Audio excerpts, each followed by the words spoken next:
Tycoon spots his ex-wife begging on the streets with their twin kids. His reaction stuns everyone. Minna stood frozen, her designer sketch pad still clutched in her trembling hands. She had rushed home from her studio after receiving his cryptic message, only to walk into an ambush. "Jin-ho, I don't understand. What are you talking about?" Her voice quivered, a leaf in the wind of his anger. He slid his phone across the polished desktop. On the screen were photos, Minna embracing a man outside a hotel. The images were grainy, taken from a distance, but showed enough to paint a damning picture. "That's Hyun-woo, my design partner. We were celebrating the collection being picked up by the department store." Her eyes widened with dawning horror. "Jin-ho, you can't possibly think." "I don't think I know." His words fell like hammer blows. The late nights, the work emergencies, the weekend inspiration trips. How convenient that they always coincided with his schedule. The twins began crying from the nursery, their wails adding to the cacophony of destruction. Minna moved toward the sound of their children, but Jin-ho stepped between her and the doorway. "Don't." The single word carried the weight of 1,000 accusations. "They need me," she whispered, her voice breaking. "And you needed someone else, apparently." Jin-ho's face was a mask of controlled fury, but his eyes betrayed something deeper: pain. "My lawyer will contact you tomorrow. I want you out of this house by morning." Minna fell to her knees, the sketch pad sliding across the marble floor, pages of dreams scattering. "Jin-ho, please. I've never been unfaithful to you.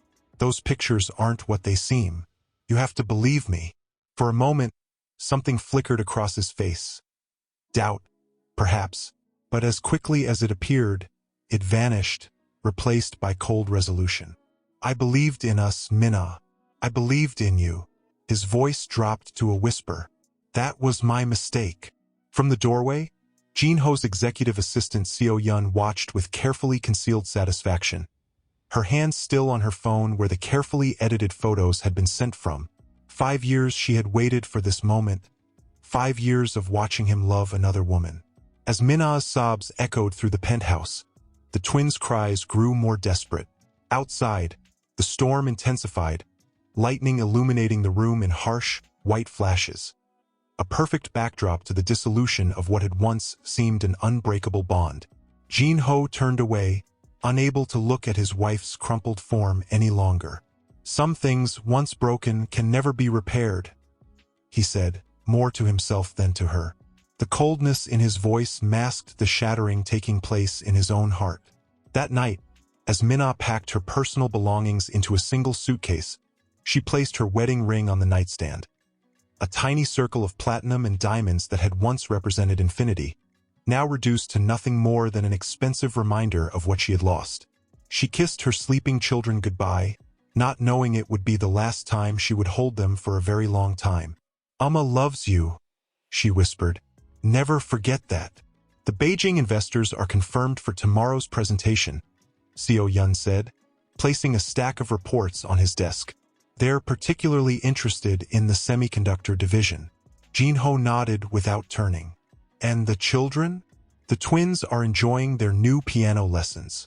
Their tutor says they're exceptionally talented." Seo-yeon's voice softened with practiced care. Though Soo-min asked about her mother again during dinner, his shoulders tensed visibly. What did Mrs. Kim tell her? The usual, that her mother is away working on important things. Seo-yeon moved closer, her reflection appearing beside his in the glass. "Jin-ho, they're 6 now. They're starting to ask more questions." He pressed his forehead against the cool surface of the window. Below, the city lights blurred as his eyes lost focus. "Schedule a call with them before their bedtime. I'll try to finish the Tokyo conference early." "Of course." She hesitated. "There's something else. The judge approved your petition to further limit Minna's visitation. She now can only see them once every 2 months, supervised." A hollow victory. Jin-ho turned finally, his face illuminated by the city glow. The man in the custom-tailored Tom Ford suit barely resembled the passionate entrepreneur who had swept Minna off her feet 7 years ago. Success had hardened him, grief had hollowed him, and revenge had consumed whatever remained. "Has she been attempting more contact?" he asked. Seo-yun's lips curved slightly. Her lawyer tried to appeal, claiming her new job makes her more stable now. "I made sure our legal team emphasized her history of—" She paused meaningfully. "Unreliability." Jin-ho walked to his desk, picking up a small silver frame hidden among the business awards and financial reports. Twin faces smiled back at him. Su-min with her mother's eyes, Ji-ho with her dimples. He quickly returned it to its place, face down. "The fashion house that hired her is struggling," Seo-yun continued. "I've heard through connections that their main investor is considering pulling out." "Is that so?" Jin-ho's voice was neutral, but his eyes flashed. "Who's the investor?" "Park Holdings." Seo-yun smiled. "Owned by your golf partner, Chairman Park." Jin-ho nodded slowly. "One phone call tomorrow, one favor called in, and Minna's tentative career resurrection would crumble. Again. "Will that be all?" he asked, already reaching for the next acquisition report.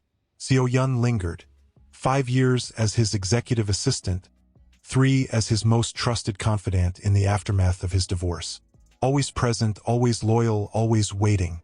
"The children's nanny sent some new pictures," she said, placing her tablet on his desk. "I thought you might want to see them before your dinner with the Japanese delegation." On screen were images of the twins at their exclusive private school's autumn festival. Jin-ho swiped through them hungrily, his facade cracking just enough to reveal the father beneath the Tycoon. Then he froze on the last image, Ji-ho holding a handmade art project, a family portrait with 4 figures. Mother, father, and 2 children, all holding hands. "Delete this one," he said, his voice suddenly hoarse. "Of course." Seo-yun took back the tablet. "Jin-ho, it's been 3 years. You've built an empire while she's barely staying afloat. Haven't you won already?" His eyes met hers, dark with something that might have been pain. "Winning isn't enough, Seo-yun. I need to make sure she understands what she destroyed." Later that night, alone in his penthouse with its cavernous silence, Jin-ho poured himself a 3rd glass of scotch. On the coffee table lay the children's school reports. Perfect grades, perfect attendance, perfect everything. Except the teacher's note on Ji-ho's. "Sometimes becomes withdrawn when family topics arise in class." His phone pinged with a message from Seo-yun. "Chairman Park will meet you for breakfast before golf. Minna's fashion house situation handled." Jin-ho typed back, "Thank you," and then paused, watching the city lights flicker through his window. Somewhere out there was Minna, fighting each day to rebuild what he systematically destroyed. The thought should have brought satisfaction. Instead, it left him staring into his drink, searching for answers in amber liquid that never seemed to fill the emptiness. He opened his phone gallery to the hidden folder of old photos he never showed anyone. Minna laughing on their honeymoon in Jeju Island. Minna asleep with newborn twins on her chest. Minna sketching designs on their balcony at sunset. "You did this," he whispered to her ghost. "Not me." "Ms. Park," the oncologist said gently, "we should begin treatment as soon as possible. The prognosis is quite good with immediate intervention." Minna's fingers traced the numbers at the bottom of the page. Even with national health insurance, the out-of-pocket expenses would consume everything she had saved. "I understand," she said, her voice hollow. "I'll make arrangements." Outside the hospital, autumn rain fell in sheets, soaking through her thin jacket as she waited for the bus. Her phone buzzed with a message from her supervisor at the small design studio that had hired her after Jin-ho's influence had destroyed her previous opportunity. "Minna, I'm so sorry. The owner sold to a larger company. They're restructuring. Your position has been eliminated effective immediately. Your final check will be deposited next week." She clutched the phone to her chest, rain mingling with tears on her face.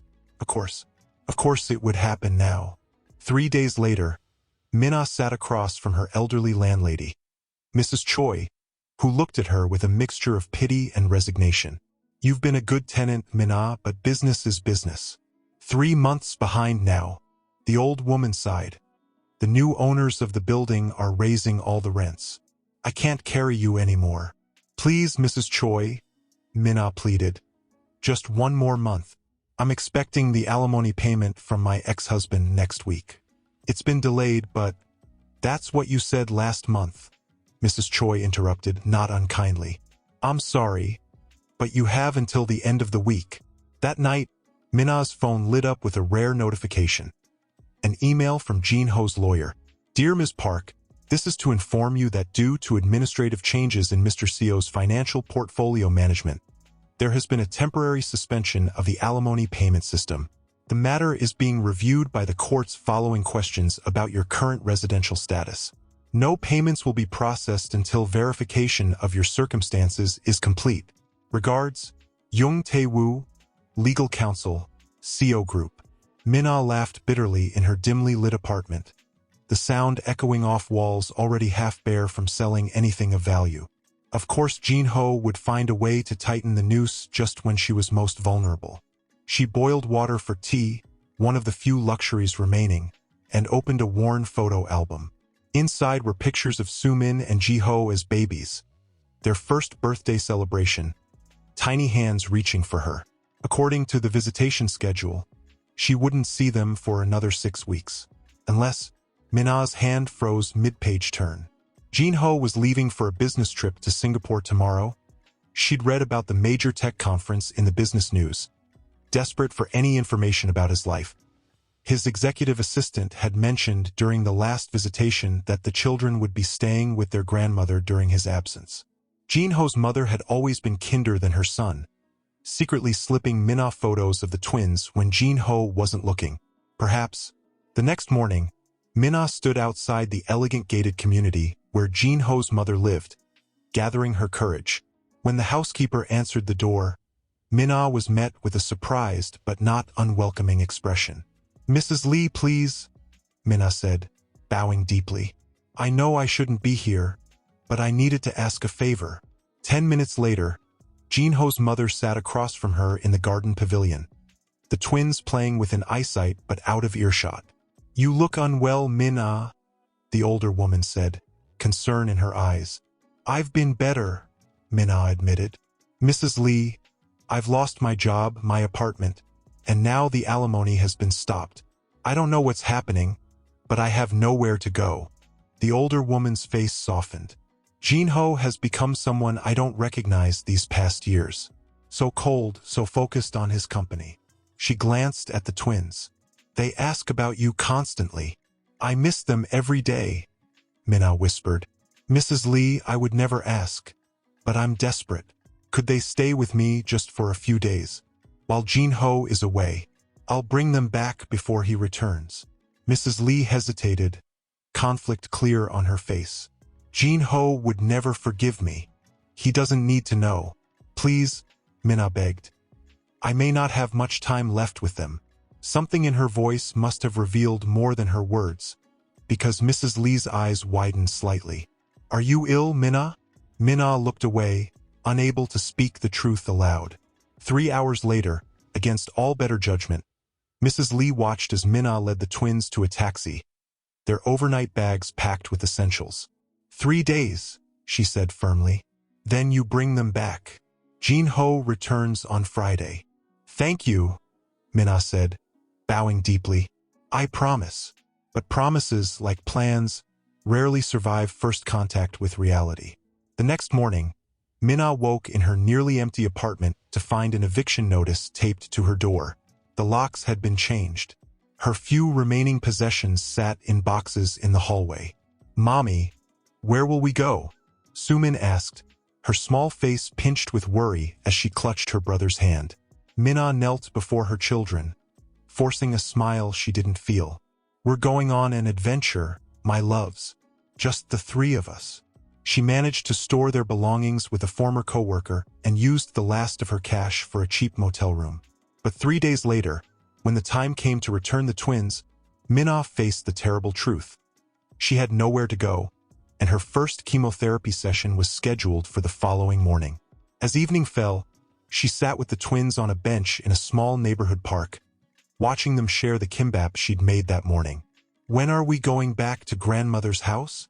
Ji-ho asked, his innocent question slicing through Minna's heart. "Soon, baby," she lied, pulling him close. "Very soon." That night, unable to afford another night at the motel, Minna made a bed of blankets in a secluded corner of the park. As the twins slept curled against her, she stared at the stars and made a decision that broke what remained of her heart. Tomorrow, she would take the twins back and confess everything to Jinho's mother.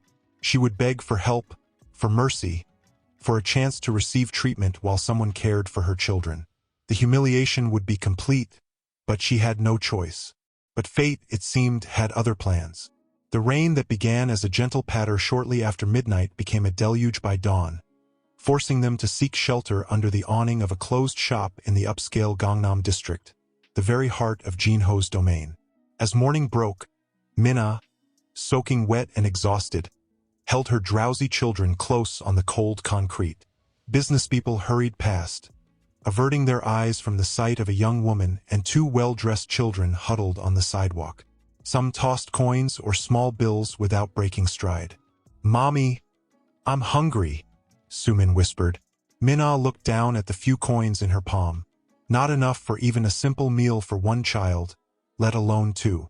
"Just a little longer," she promised, kissing her daughter's forehead. "Mommy will figure something out."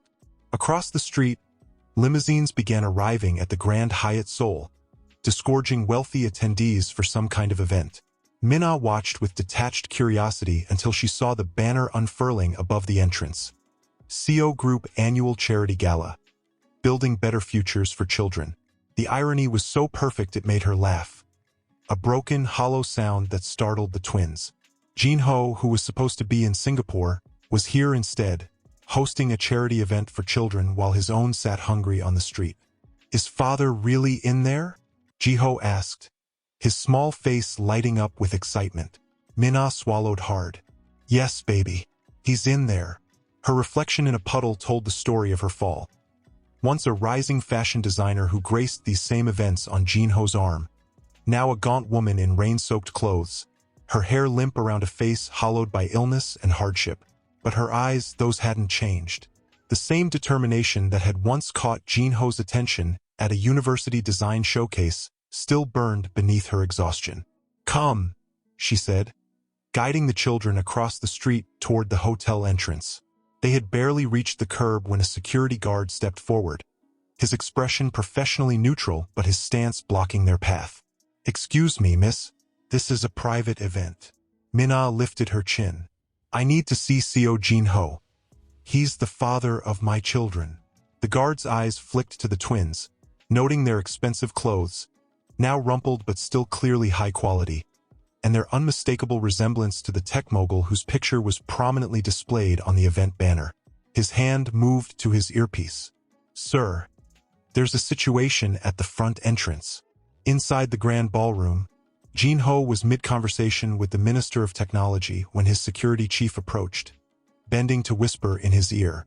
Jinho's expression remained impassive, years of business negotiations having perfected his poker face, but a muscle twitched in his jaw.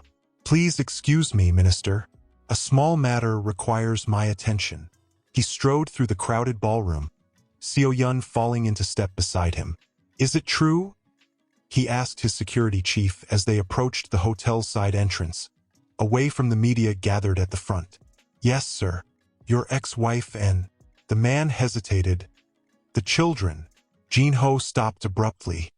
"The children? What are they doing with her?" "They're supposed to be with my mother." "I don't know, sir, but they appear to be in distress. They're wet, possibly hungry." Jinho's mind raced. The twins were supposed to be safe at his mother's house. How had Minna gotten them? Why were they here? A storm of emotions crossed his face. Anger, confusion, and something deeper that made Seo-yun look away. "Jinho," she said softly, placing her hand on his arm. "The press will have a field day if they see this. Your ex-wife begging outside your charity event." Her words painted the stark picture he needed to see. This wasn't just about Minna anymore. This was about his children, his reputation, the image of stability he'd carefully cultivated since the divorce. "Have them brought to the executive suite," he ordered. Discreetly. 5 minutes later, Jin-ho entered the hotel's top-floor suite to find Minna standing by the window, her back to the door. The twins sat at the dining table, eagerly devouring the sandwiches a staff member had provided. "Daddy!" Sumin cried, jumping down from her chair and running toward him. Jin-ho caught his daughter in his arms, a genuine smile breaking through his carefully constructed facade. "Princess," he murmured, kissing the top of her head before looking up at his son. "Ji-ho." The boy hesitated, then slowly slid off his chair and walked to his father, accepting a somewhat stiffer embrace. Minna turned from the window, and Jin-ho felt the impact of her appearance like a physical blow. The woman before him barely resembled the vibrant, creative force he had married. She was thin, too thin. Her cheekbones sharp beneath skin that had lost its glow, dark circles shadowing eyes that had once sparkled with imagination. "What is the meaning of this?" he demanded, though his voice lacked its usual commanding edge. "How did you get the children? Why aren't they with my mother?" Minna's laugh was hollow. "Hello to you too, Jin-ho. You're looking well. Success clearly agrees with you." The twins glanced between their parents, sensing the tension. "Children," Jin-ho said, his voice gentling. "Why don't you go into the bedroom and watch some television? The adults need to talk." Once the children were out of earshot, Jin-ho's expression hardened. "Do you have any idea what you've done? Taking the children without permission is kidnapping, Minna." "Kidnapping?" Her voice trembled with suppressed rage. "They're my children too. Children I'm legally allowed to see, though you've done everything in your power to limit that right. You know the court's decision. A decision bought and paid for by your army of lawyers." Minna stepped closer, her fragility momentarily overshadowed by maternal fury. "Do you know where we slept last night, Jin-ho? In a park. Your children, sleeping on the ground because you cut off the alimony without warning." Jin-ho's brow furrowed. "What are you talking about? The payments are automatic."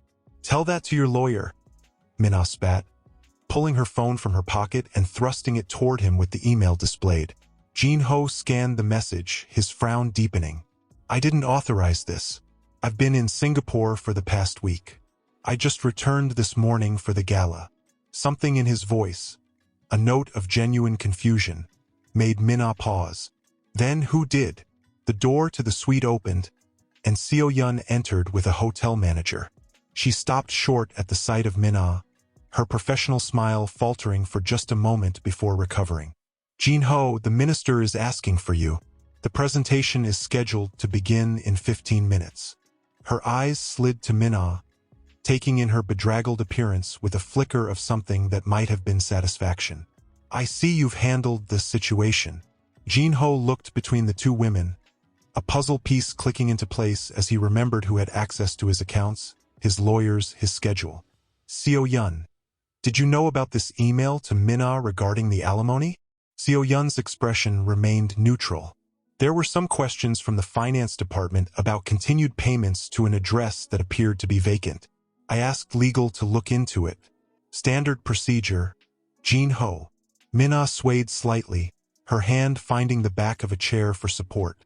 "I lost my apartment because of your standard procedure." Jin-ho noticed her unsteadiness, the pallor beneath her already pale skin. "Are you ill?" The question was so direct, so unexpected, that Minna's carefully constructed defenses crumbled. Tears filled her eyes. "Yes," she whispered. "Yes, Jin-ho, I'm ill. I'm supposed to start treatment tomorrow, but I have no home, no money, and nowhere for our children to stay while I'm in the hospital." The word hospital seemed to echo in the sudden silence of the room. Jin-ho stared at his ex-wife, really seeing her for the first time in years, not as the woman who had betrayed him, but as a human being in desperate need. Outside the suite's windows, camera flashes lit up the Seoul skyline as paparazzi captured the arrivals of celebrities for the gala. Below, a banner proclaimed the Seo Group's commitment to compassion in action. Jin-ho turned to Seo-yun, his voice quiet but carrying an edge that made her step back. "Cancel my speech. Tell them I've been called away on an urgent family matter." But Jin-ho, the press, The investors, now Seo-yun. His tone left no room for argument. As his assistant left, Jin-ho turned back to Min-ah, who had sunk into a chair, her strength finally giving out. "What kind of illness?" he asked, his voice gentler than she had heard it in years. "Lymphoma," she replied, too tired to soften the blow. Jin-ho closed his eyes briefly, memories flooding back. Min-ah's mother had died of cancer when she was in university. He had held her through nights of fear that the same fate awaited her someday. "The children," Min-ah continued, her voice breaking. "I just wanted to see them, to hold them. I was going to take them back to your mother tomorrow, I swear. I didn't know if I'd have another chance." From the bedroom doorway came a small voice. "Mommy, are you going to die like in the movies?" Both parents turned to see Soo-min standing there, her brother beside her, their small faces pinched with adult worry. In that moment, watching his children's fear for their mother, something shifted in Jin-ho, a crack in the armor of righteous anger he had worn for 3 years. "No," he said, surprising himself with the firmness of his answer. "No, your mother is not going to die." He crossed to Min-ah's chair and, in a gesture that stunned everyone in the room, knelt before her, taking her cold hands in his. "I don't know what's true anymore, Min-ah. I don't know what to believe about the past. But I know our children need their mother." He glanced at the twins, then back to her hollow eyes. "And I know that I am not the man I want them to believe I am." Outside in the hallway, Seo-yun listened, her hand pressed against her mouth to stifle her reaction. 3 years of careful manipulation threatened to unravel because of one chance encounter.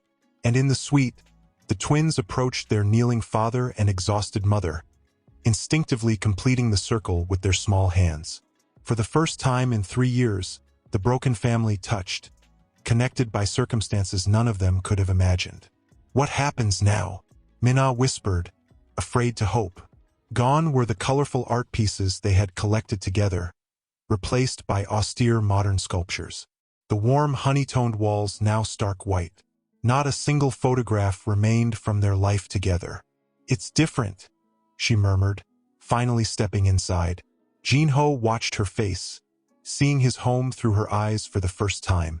"Yes," was all he said, setting down her meager bag of belongings.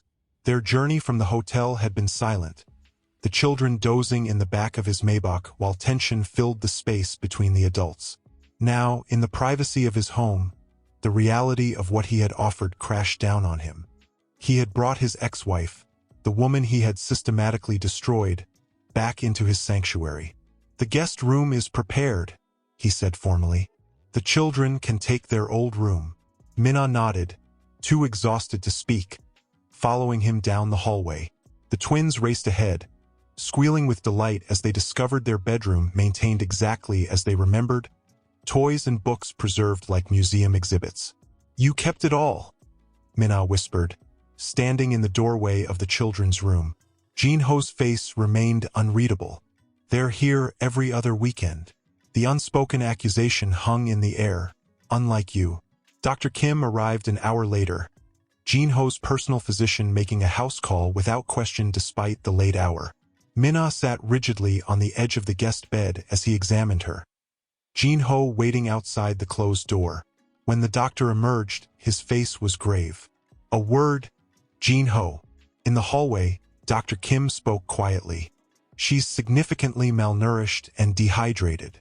The cancer has likely progressed faster than her original diagnosis suggested due to her living conditions. She needs to be admitted immediately." Jin-ho's composure slipped. "How serious?" "With proper treatment, her prognosis could still be good. But we need to act quickly. I've called ahead to the Samsung Medical Center. They're expecting her tonight." When Jin-ho returned to the guest room, Min-ah was curled on her side, facing away from the door, the picture of defeat. "You heard?" she asked without turning. "Yes." Jin-ho moved to stand beside the bed, uncertain whether to sit, to touch her, to offer comfort that might not be welcome. "We need to leave for the hospital soon." Min-ah finally turned to face him, her eyes swimming with tears she refused to shed. I can't afford that hospital, Jin-ho. I can. The words came easily, surprising them both. Why? She asked, the question encompassing more than just his financial assistance. Why help her now? Why bring her home? Why care at all after years of vindictive pursuit? Jin-ho looked away, unable to meet her gaze. The children need their mother. Is that the only reason? Before he could answer, his phone buzzed. Seo-yun's name flashed on the screen for the 5th time that hour. He silenced it again. She's persistent, Min-ah observed. She's worried about the company, Jin-ho replied. Though they both sensed it wasn't the whole truth, he called for the nanny to come stay with the sleeping twins, and within the hour, they were in his car headed to the hospital. The city lights blurred outside the window as Min-ah pressed her forehead against the cool glass. Jin-ho, she said suddenly, did you really believe I was unfaithful?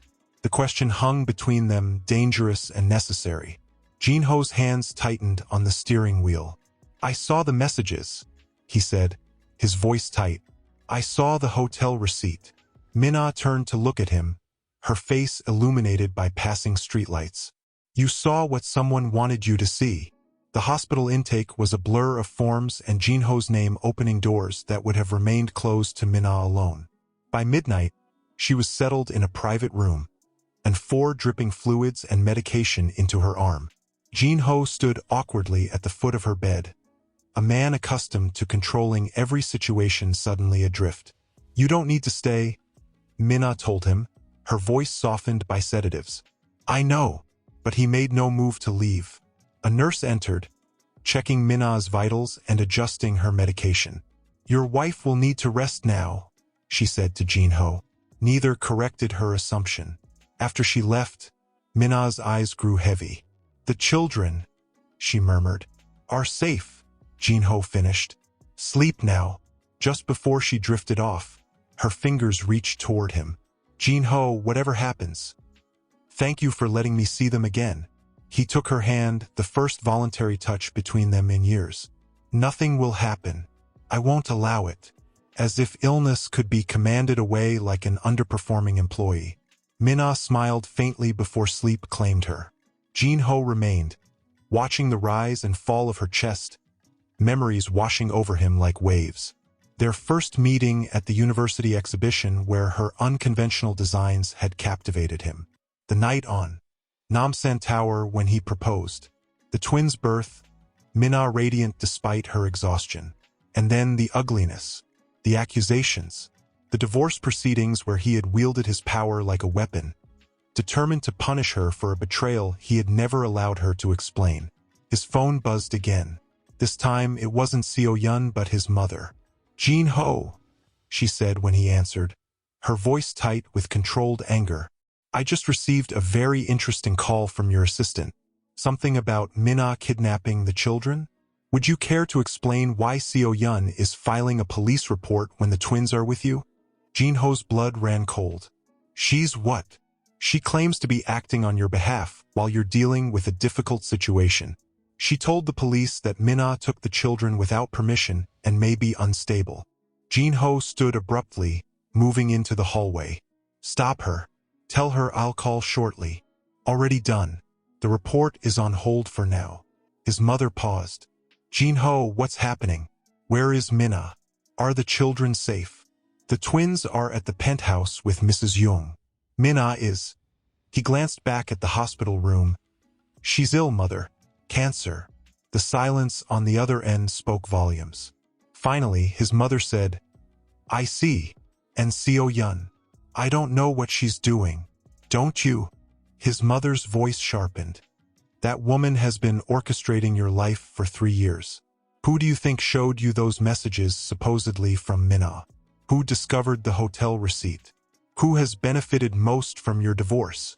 Jin-ho leaned against the wall, the weight of his mother's implications pressing down on him. That's not possible, isn't it? You never let Min-ah explain. You never investigated. You simply believed the worst and acted accordingly. As if summoned by their discussion, his phone lit up with another call. Seo-yun again. This time he answered. Where are you? She demanded. skipping any greeting. The police need your statement about Min-ah taking the children. There will be no statement, Jin-ho replied, his voice glacial. No police report. Nothing. But she kidnapped. My mother gave her permission to take them, he interrupted. And I've brought them home, along with Min-ah. The matter is closed. Seo-yun's voice changed, softening to the tone she used when steering him toward her preferred outcomes. Jin-ho, you're upset. She appeared with the children, looking pitiful, and you reacted emotionally. It's understandable, but she has cancer, So-yun. The silence on the other end stretched just a beat too long. I'm sorry to hear that, she finally said, her voice perfectly modulated to express appropriate concern. All the more reason why she shouldn't have the children. Her condition makes her even less suitable as a mother. Something in her calculating response crystallized the doubts that had been forming since he saw Min-ah at the hotel. How did you know she lost her apartment? What? In the hotel suite, you mentioned continued payments to an address that appeared to be vacant. How did you know her apartment was vacant unless you were monitoring her? This time, the silence lasted longer. I think, Jin-ho continued, his voice dangerously soft, that we need to have a conversation about exactly what you've been doing in my name. My office, tomorrow morning. He ended the call before she could respond, turning back to Min-ah's room with a mind racing through 3 years of decisions, actions, and consequences. Inside, Min-ah slept on, unaware of the seismic shift occurring in her ex-husband's understanding of their shared past. Jin-ho moved to her bedside, studying her face, thinner now, but still the face that had once looked at him with love instead of fear. What if? He whispered to her sleeping form, unable to complete the terrible thought aloud. What if I was wrong about everything? Outside the hospital window, Seoul continued its relentless pulse, indifferent to the small human dramas unfolding within its glittering towers. But in room 718 of Samsung Medical Center, as night deepened toward dawn, the first fragile threads of a bridge across a chasm of misunderstanding began to form. You should be resting, he said, his voice rough from sleep. Min-ah didn't turn. I've spent enough days in darkness. She looked ghostly in the hospital gown, the morning light ruthlessly highlighting her fragility. Yet something in her posture spoke of a strength that transcended her physical state. The doctor came by earlier, she continued. They want to start treatment today. Jin-ho approached cautiously, stopping a few steps away. That's good. The sooner we begin. Min-ah finally turned to face him, one eyebrow raised in a shadow of her former self. There is no we in this, Jin-ho. You made that clear 3 years ago. He flinched. I only meant, I know what you meant. Her voice softened. But this isn't your battle. It is if you're the mother of my children. A nurse entered with a breakfast tray, her cheerful greeting cutting through the tension. As she checked Min-ah's vitals, Jin-ho's phone vibrated. A text from his mother. The twins are asking for both of you. What should I tell them? I need to go to the office, he told Min-ah once they were alone again. And then see the children. Will you be all right? Min-ah nodded, settling back into bed. I've been managing on my own for a long time. The words weren't meant as an accusation, but they landed like one anyway. At Seo Group headquarters, Jin-ho bypassed the usual morning executives meeting and headed straight to his office.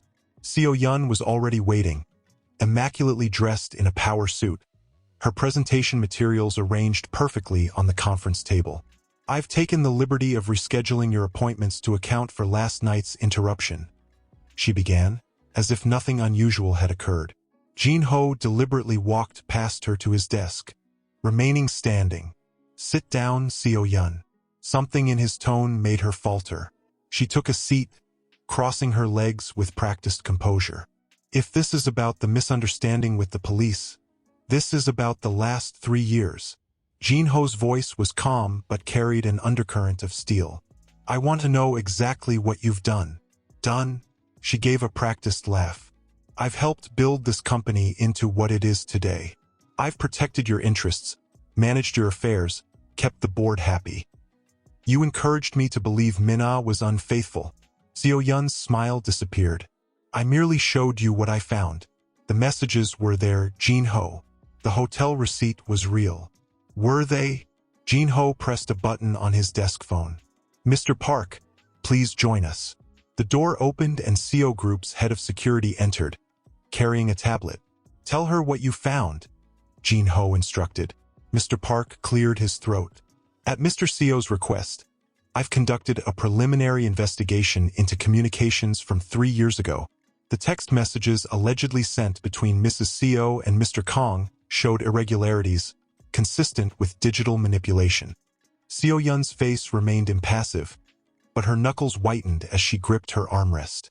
Furthermore, Mr. Park continued, the hotel receipt appears genuine, but hotel security footage from that day shows Mr. Kong was accompanied by a woman who was not Mrs. Seo.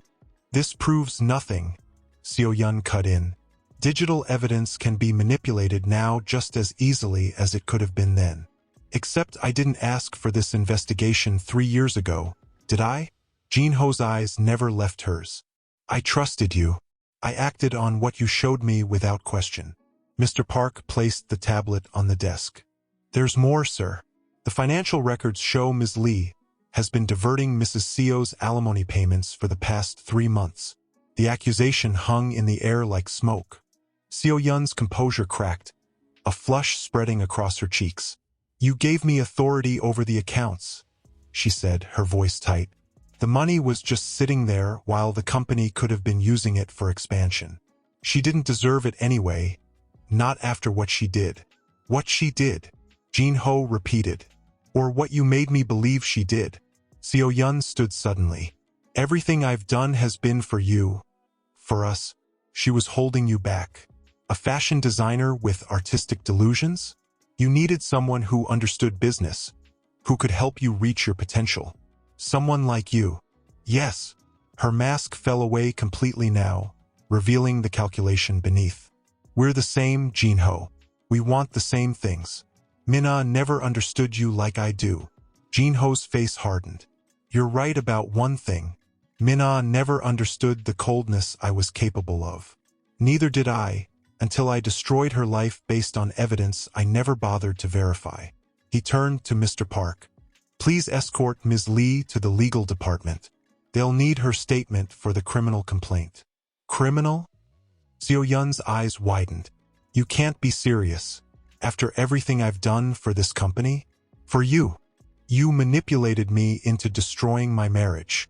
You cut off financial support to the mother of my children, leaving them homeless. Yes, I'm serious.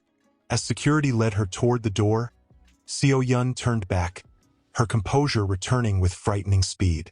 She'll die, you know. Cancer took her mother at the same age. Will you blame me for that too? The words hit their mark. Jin Ho stood frozen as the door closed behind her, the possibility he'd been avoiding crashing down upon him. He arrived at the Samsung Medical Center 2 hours later to find Mina sitting up in bed, scrolling through a tablet with more color in her cheeks than the previous day. The twins? She asked immediately. With my mother, Jin Ho replied, setting down the portfolio he'd brought. They miss you. Mina nodded, then gestured to the chair beside her bed. Dr. Lee just left. We've mapped out the treatment plan. Jin Ho sat, struggling to find the right words for what he needed to say. In business, words were weapons or tools, precise, calculated, controlled. But here, facing the woman he'd wronged so deeply, all his carefully constructed eloquence abandoned him. I fired Seo Yun, he said finally. Mina looked up from the tablet. Why? She manipulated the evidence against you.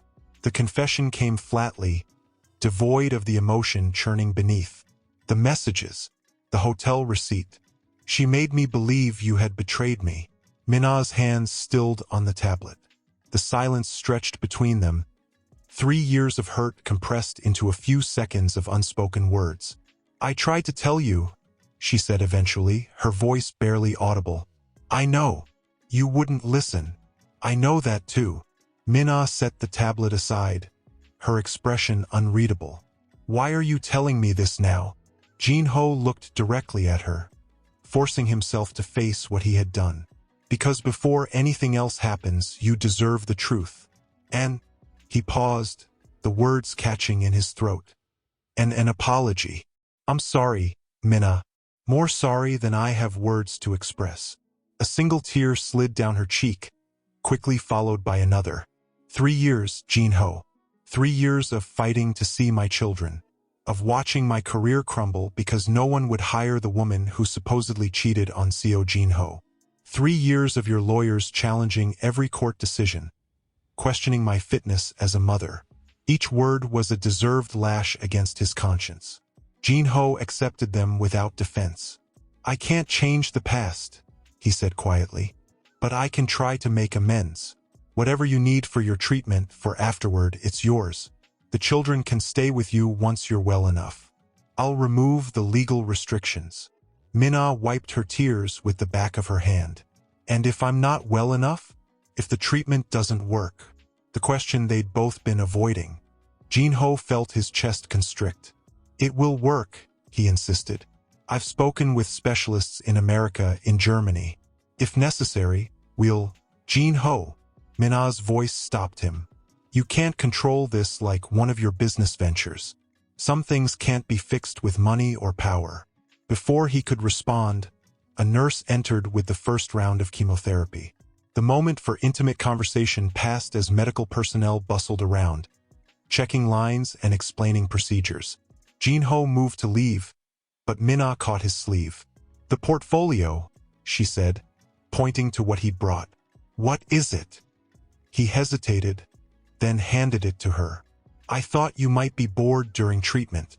Minna opened it to find sketch paper, professional-grade pencils, and a small watercolor set, identical to the supplies she had used when they first met. You remembered, she whispered, running her fingers over the materials. I remember everything, Jin-ho admitted. I just chose to forget for a while. As the nurse began administering the chemotherapy, Jin-ho reluctantly took his leave. In the hospital corridor, he called his mother. Bring the children, he told her. Their mother needs them. 2 hours later, Jin-ho watched through the door's window as Sumin and Ji-ho carefully climbed onto their mother's bed, mindful of the 4 lines as they had been instructed. Minna's face transformed in their presence, her smile genuine despite her exhaustion. His mother appeared beside him, following his gaze. She always was stronger than you gave her credit for. I know that now, Jin-ho replied. And Seo-yun? Being investigated. The authorities are involved. His mother nodded approvingly. Good, though part of the responsibility is yours. You were too willing to believe the worst. Jin-ho couldn't disagree. I don't know if she can ever forgive me. Forgiveness isn't something you earn, Jin-ho. It's something you're given. His mother's voice softened. But first, you have to forgive yourself. Inside the room, Minna looked up and caught his eye through the window. She didn't smile, but she didn't look away either. Instead, she nodded almost imperceptibly before returning her attention to the children. It wasn't forgiveness, not yet. But it was acknowledgement, a starting point, a fragile bridge across the chasm he had created. That night, after the children had gone home with his mother, Jin-ho sat in the hospital room while Minna slept fitfully, the chemotherapy already taking its toll. The sketchbook lay open on her lap, a half-finished drawing visible. The Seoul skyline is seen from her hospital window, but transformed with splashes of vibrant color that existed only in her imagination. Even now, facing the darkest time in her life, she saw beauty where others saw only glass and concrete. It was what had drawn him to her in the first place, this ability to transform the ordinary into something extraordinary. Jin-ho gently removed the sketchbook from her lap, careful not to wake her. As he did, a folded piece of paper fell out, an older sketch worn at the edges. He opened it to find a family portrait drawn in Minna's distinctive style. The 4 of them together, smiling, whole. The date in the corner was from 3 weeks ago. Even after everything, she had held onto the image of them as a family. Even when he had done everything to destroy that possibility, she had continued to draw it into existence. Jin-ho carefully refolded the sketch and returned it to the sketchbook. Then he settled back in his chair, prepared for another night of watching over her sleep. On the 23rd day of treatment, Jin-ho arrived to find Min-ah's room empty, her bed neatly made. Panic seized him until a nurse directed him to the hospital's rooftop garden. He found her there, wrapped in a thick blanket despite the mild spring day, her once lustrous hair now completely gone, a silk scarf wrapped around her head. She sat with her back to him, sketching the distant mountains. "The doctor said you had a rough night," Jin-ho said, announcing his presence. Min-ah didn't look up from her drawing. "Is that what they call vomiting until there's nothing left but still continuing to heave?" He sat beside her, noticing how the pencil trembled slightly in her hand. "Is there anything I can do? Turn back time," Min-ah suggested with a ghost of her old wry humor. Then, more seriously, "No, this part one have to do alone." They sat in companionable silence, the tension that had defined their early reunions gradually softening into something less defensive. Not peace exactly, but a temporary ceasefire negotiated in the face of a greater enemy. "I received an interesting call yesterday," Min-ah said eventually, adding details to her sketch. "Park Ji-young from Seoul Fashion Week." Jin-ho recognized the name of Korea's most influential fashion director. What did she want? To know if I'd consider showing a small collection next season. "Apparently, my tragic story has generated renewed interest in my work." Min-ah's tone was sardonic, but Jin-ho detected a hint of genuine excitement beneath it. "Will you do it?" Min-ah set down her pencil, finally turning to look at him. "That depends on whether I'll be alive next season, doesn't it?" The bluntness of her statement hit him like a physical blow. Jin-ho had been carefully avoiding any acknowledgement of this possibility, as if his refusal to consider it might somehow prevent it from becoming reality. "Don't talk like that," he said sharply. "Why not? Death is sitting right here with us." Jin-ho, pretending not to see him won't make him leave. A nurse approached before he could respond, signaling it was time for Min-ah's treatment. As Jin-ho helped her to her feet, she swayed slightly, her hand clutching his arm for support. "I hate this weakness," she muttered. "It's temporary," Jin-ho assured her, though neither of them knew if that was true. In the treatment room, as the medication began to flow into her veins, Min-ah closed her eyes. "Tell me about the children." Jin-ho settled into the chair beside her. "Ji-ho built a model rocket yesterday. It exploded in the garden and terrified the gardener's cat." A smile touched Min-ah's lips. "And Soo-min, she's decided she wants to be a doctor. Specifically, and I quote, the kind that makes mommy better." Min-ah's eyes remained closed, but tears slipped beneath her lashes. "They're so perfect." "They miss you," Jin-ho said quietly. "We all do." Her eyes opened at that, searching his face. "We." Jin-ho met her gaze steadily. "The penthouse feels empty without you. It always has." The admission cost him, breaking through the careful boundaries they had established. Min-ah looked away first. "Don't," she whispered. "Don't confuse gratitude or guilt with whatever this is." "It's not confusion," Jin-ho insisted. "Seeing you again, even like this, it's made me realize what I've been missing." Min-ah's laugh was hollow. "What you've been missing is a bald, skeletal woman who can barely keep food down." "How romantic." "What I've been missing," Jin-ho continued undeterred, "is your strength, your vision, the way you see beauty where others don't." Before she could respond, Dr. Lee entered, tablet in hand. The expression on his face made Jin-ho's heart sink. "The latest results?" Min-ah asked, her voice steady. Dr. Lee nodded, taking the seat on her other side. "The tumor isn't responding as we'd hoped. It's shown minimal reduction despite the aggressive treatment." Jin-ho felt the world tilt beneath him. "What does that mean?"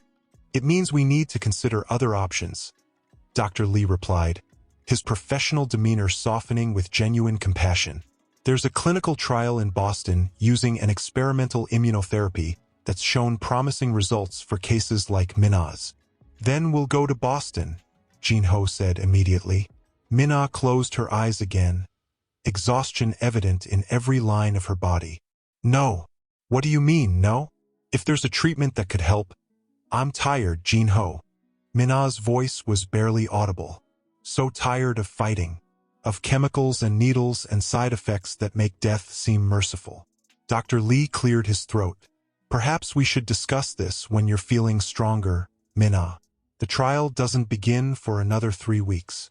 After he left, silence fell between them, heavy with unspoken fears. Jin-ho took Minna's hand, her fingers cold and fragile in his. You can't give up, he said finally. Isn't that what you did? Minna's question held no accusation, just quiet curiosity. When you believed I betrayed you, you gave up on us without a fight. The truth of her words stung. That was different, was it? We both made choices based on what we could endure. Minna's eyes drifted closed again, the medication making her drowsy. Maybe I don't have the strength for another battle. Jin-ho watched her face relax as sleep claimed her. The lines of pain temporarily smoothed away. He thought of the twins, of the sketch she had made of their family, of all that stood to be lost. That night, after Minna had been settled back in her room, Jin-ho made a series of calls from the hospital corridor, to Boston, to his legal team, to his mother. By morning, everything was arranged. Minna woke to find Jin-ho sitting beside her bed, more disheveled than she had seen him in years. His usually impeccable suit wrinkled from a night spent in the hospital chair. Have you been here all night? She asked, her voice rough from sleep. I've been thinking, Jin-ho replied, leaning forward.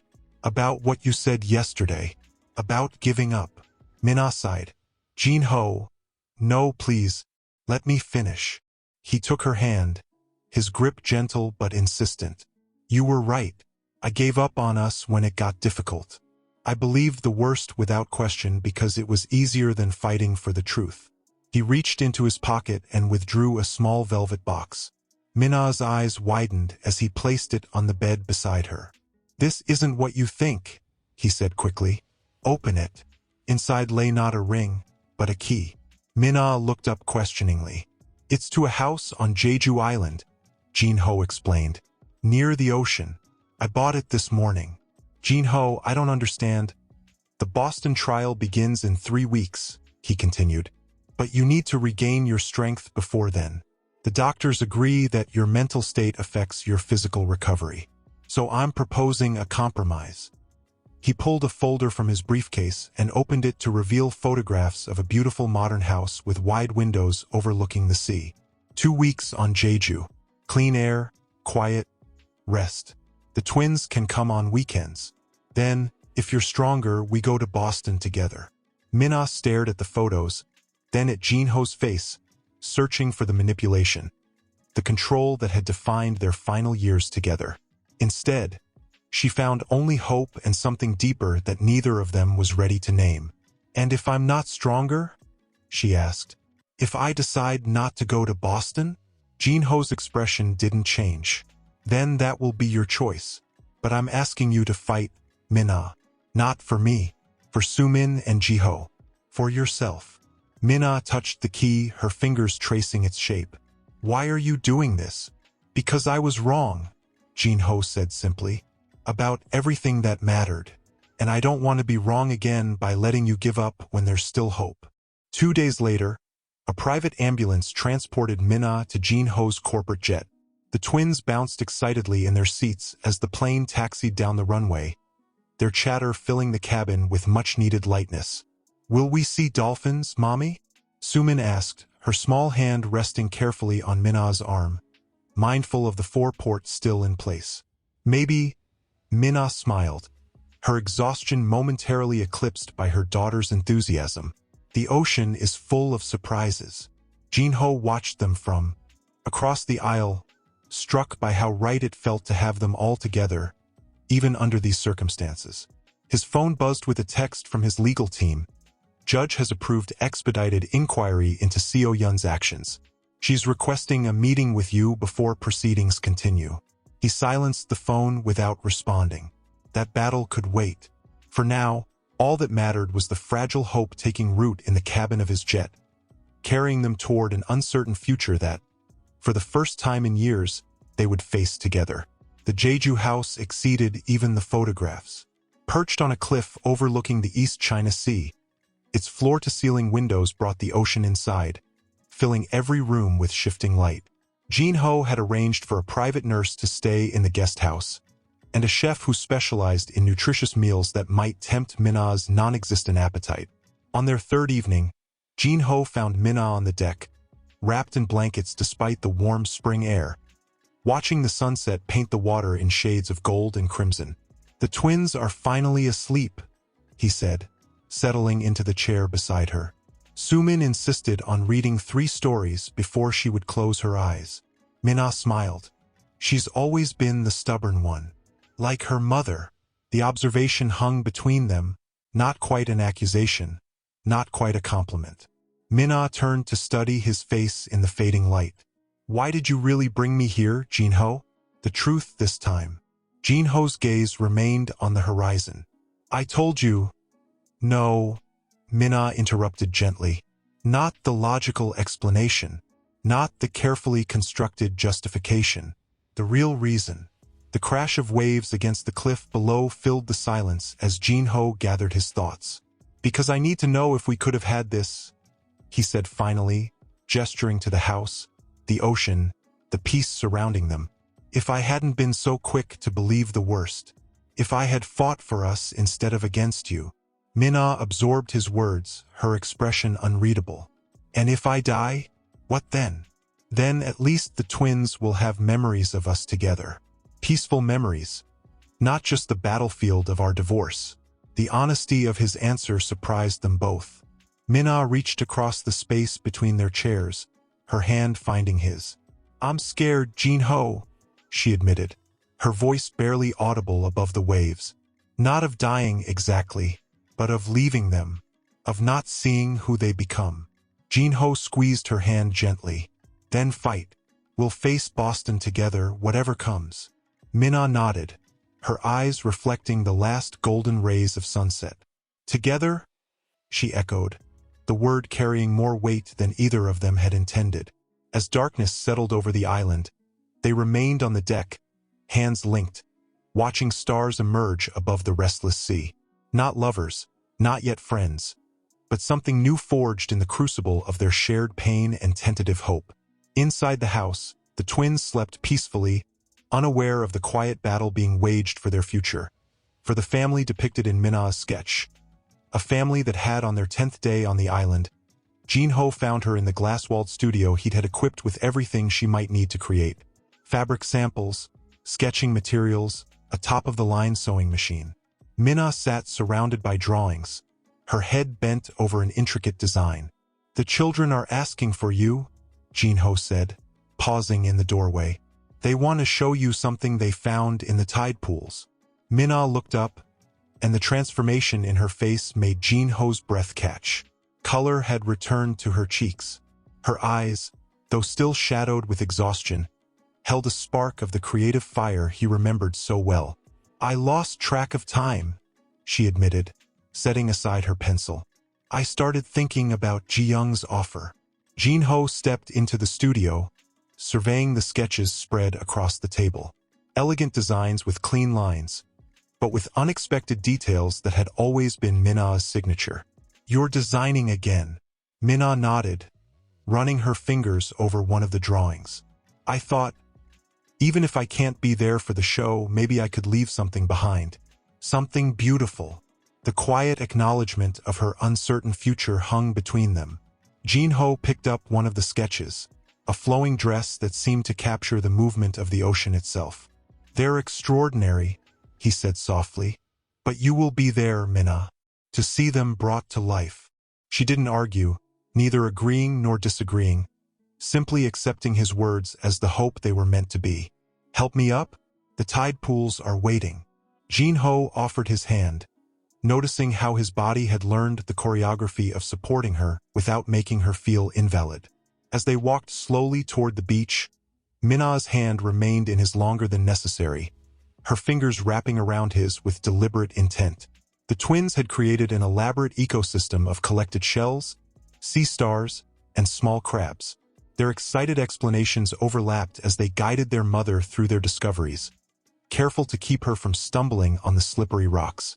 And this one, Mommy, Jinho says it's called a sea cucumber, but it doesn't look like the cucumbers we eat, Sumin explained, pointing to a sluggish creature in their makeshift tide pool. Minna crouched carefully, balancing with one hand on Jinho's arm. It's a different kind of cucumber, one that belongs to the sea instead of the land. Jinho frowned at the creature. It's ugly. Maybe to us, Minna replied, but to other sea creatures, it's perfectly designed for its world. Beauty isn't always what we expect it to be. She glanced up at Jinho as she spoke, finding him already watching her with an intensity that made her flush. The moments stretched between them, laden with unspoken possibility, until Sumin's excited cry broke the spell. Look, it's moving.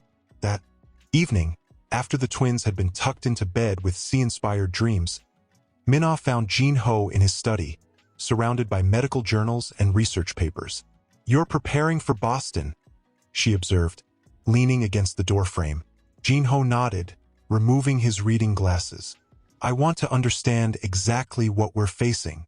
Minna moved into the room, her steps steadier than they had been in weeks. And what have you learned? That the trial has shown a 62% success rate in cases similar to yours, Jinho replied, his business precision evident in the exactness of the number. That the side effects are significant but manageable. That it's our best hope. Minna settled into a chair across from him. Our, she repeated. You keep saying that. Because it's true. Jinho closed the journal he'd been reading. What happens to you happens to all of us now. Minna studied his face, searching for the calculating businessman who had dismantled her life with ruthless efficiency 3 years ago. Instead, she found only the man she had fallen in love with long before fame and fortune had complicated their lives. I made a decision today, she said quietly. While I was sketching, Jinho waited, his face carefully neutral despite the anxiety building in his chest. I'll go to Boston, Minna continued. I'll try the treatment. Relief washed over Jinho, so powerful he had to close his eyes for a moment to compose himself. Thank you. I'm not doing it for you, Minna clarified, though her tone held no resentment. I know. Jinho reopened his eyes. You're doing it for the twins. Yes, Minna agreed. Then, almost reluctantly, and for myself, these days here, they've reminded me that there might still be beauty waiting, designs to create, moments to witness. She paused, then added so quietly he almost missed it, wrongs to right. Jinho leaned forward. Minna, not tonight, she interrupted gently. We have the flight tomorrow, and Boston the day after. There will be time for whatever this is becoming. If I survive. When you survive, Jinho corrected. Minna's smile was sad but genuine. Your certainty was always your greatest strength, and your greatest weakness. She stood, steadier than before but still fragile, a delicate sculpture of the woman she had once been. Good night, Jinho. He watched her leave, fighting the urge to follow, to say all the things building inside him. But she was right, there would be time. He had to believe that, or the weight of all they had lost and might yet lose would be unbearable. Boston greeted them with unseasonable warmth, the city shimmering beneath a brilliant May sun. Massachusetts General Hospital stood like a fortress of hope, its reputation as one of the world's leading cancer treatment centers evident in the international mix of patients in its waiting rooms. Dr. Eleanor Chan, the immunotherapy trial's lead researcher, met them in a sun-filled consultation room, her manner direct but compassionate as she outlined what lay ahead. The treatment works by essentially reprogramming your immune system to recognize and attack the cancer cells, she explained, using simple diagrams that even the twins, waiting outside with Jinho's mother, could have understood. It's not without risks, but we've seen remarkable results in patients with your specific genetic markers. Minna nodded, absorbing the information with the same focus she once gave to Fashion Week preparations. And the timeline? Initial treatment takes 3 weeks, with monitoring for another 3. After that, if you respond well, You can return to Korea with a maintenance protocol. Dr. Chun glanced between Min-ah and Jin-ho. You'll need strong support throughout. The side effects can be severe. She has it, Jin-ho answered before Min-ah could speak. Whatever she needs. Dr. Chun smiled slightly. Good. Then we'll begin tomorrow morning. She rose, extending her hand to Min-ah. Try to rest tonight. The real work begins at 8 a.m. After she left, Min-ah turned to Jin-ho. You should take the twins back to Korea. They shouldn't see me go through this. They're not going anywhere, Jin-ho replied firmly. And neither am I. Jin-ho, be reasonable. You have a company to run. The children need stability. The company has survived without me for 2 weeks. Can survive 6 more. Jin-ho's tone brooked no argument. CO Group has excellent executives who are proving their worth in my absence. As for the twins, my mother has enrolled them in an international program here. They're excited about it. Min-ah stared at him, a flash of her old fire igniting. You've arranged everything without consulting me? Yes. Jin-ho met her gaze steadily. Because I knew you would try to send us away to protect us. That's what you've always done, shouldered burdens alone. Not this time. And if I insist? Then insist, Jin-ho challenged softly. But we're still staying. Their standoff was interrupted by the arrival of the twins and Jin-ho's mother, the children bubbling with excitement about the prospect of staying in America. Did you know they have squirrels here, Mommy? In the parks. Mrs. Hong at the desk downstairs said we can feed them, Ji-ho announced, climbing carefully onto the edge of Min-ah's chair. And my new school has painting classes every day, Sumin added, her eyes wide with anticipation. Every day, Mommy. Min-ah's resistance crumbled in the face of their enthusiasm.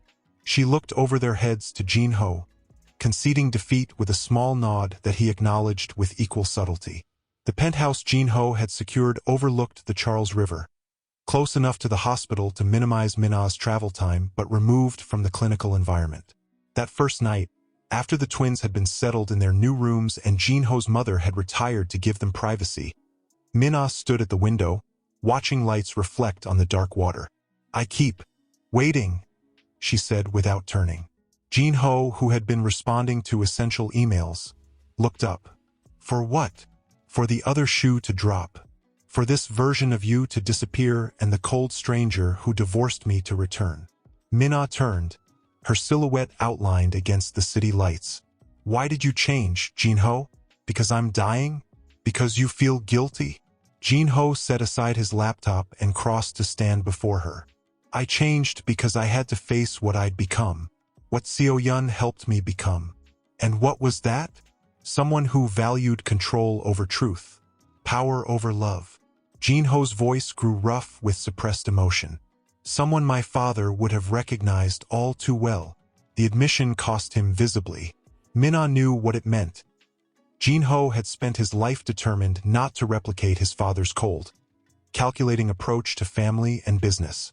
To acknowledge he had become exactly what he feared was a profound confession. I'm still angry with you, Min-ah said quietly. Part of me wants to punish you for what you did. I know, but I'm also tired of being angry, of living with that weight. Jin-ho reached for her hand cautiously, ready to withdraw if she pulled away. She didn't. Whatever happens with the treatment, Min-ah continued, her fingers tightening around his. I don't want to carry that anger anymore. I don't have the strength for it. Does that mean you forgive me? Jin-ho asked, hardly daring to hope. Min-ah shook her head slowly. Not yet, but I'm willing to try. It wasn't everything, but it was a beginning. Jin-ho raised her hand to his lips in a gesture that belonged to their early days, when they had been young and certain of their future together. That's more than I deserve, he said against her skin. The first week of treatment hit Min-ah with a force that seemed designed to test her resolve. The experimental immunotherapy triggered responses more severe than anyone had anticipated. Fevers that left her shaking, weakness that confined her to bed, nausea that made even water a challenge. Jin-ho rarely left her side, working from a makeshift desk in her hospital room, stepping out only for the twins' sake and the most crucial business calls. He learned to read the monitors before the nurses arrived, to anticipate her needs before she could voice them, to hold her through the worst moments without making her feel weaker for needing support. On the 7th night, as Minna's fever finally broke after 36 harrowing hours, Dr. Chun found Jin-ho in the hospital corridor, his usually immaculate appearance disheveled from constant vigil. "You should get some real rest," she advised, reviewing Minna's chart. "The worst of this phase is over." Jin-ho ran a hand through his unkempt hair. "Is it working? The treatment?" Dr. Chun hesitated, choosing her words carefully. "It's too early for definitive results, but her response is exactly what we want to see. The immune system is recognizing the cancer cells as invaders. That's why the reaction has been so severe." "So the sickness is a good sign?" "In this case, yes." Dr. Chun offered a tired smile. "She's fighting, Mr. Seo, and from what I've seen, she's not someone who gives up easily." Inside the room, Minna had fallen into her first peaceful sleep in days. Jin-ho resumed his post beside her bed, watching the steady rise and fall of her chest, each breath a small victory in the ongoing battle. He must have dozed off because he woke to find Minna awake, watching him with an expression he couldn't quite interpret. "You're still here," she observed, her voice hoarse from days of retching. Jin-ho straightened, immediately alert. "Where else would I be?" Minna's smile was wan but genuine. "Running your empire, attending board meetings, anywhere but a hospital room that smells of sickness and antiseptic. I'm exactly where I need to be." Jin-ho reached for the water cup, helping her take small sips. "Dr. Chun says you're doing well." "It doesn't feel like well," Minna admitted, settling back against the pillows. "It feels like dying." "It's the treatment working, fighting the cancer." Minna nodded, too exhausted to argue. "The twins. Missing you but coping. My mother has them well in hand, and they're enjoying their American adventure more than we could have hoped." "Good." Minna's eyes drifted closed, then opened again with visible effort. "Jin-ho, if this doesn't work—" "It will," he interrupted. "Listen to me," Minna insisted, her voice stronger. "If it doesn't work, I need you to promise me something." Jin-ho went still, his face tightening against the possibility she was voicing. "Anything. Don't let the twins forget me." Minna's eyes filled with tears that spilled silently down her hollow cheeks. "Tell them stories. Show them my designs. Help them remember who I was before all of this." The request broke something in Jin-ho, a dam he had built against his deepest fears. "Minna." His voice cracked on her name. "Promise me, Jin-ho."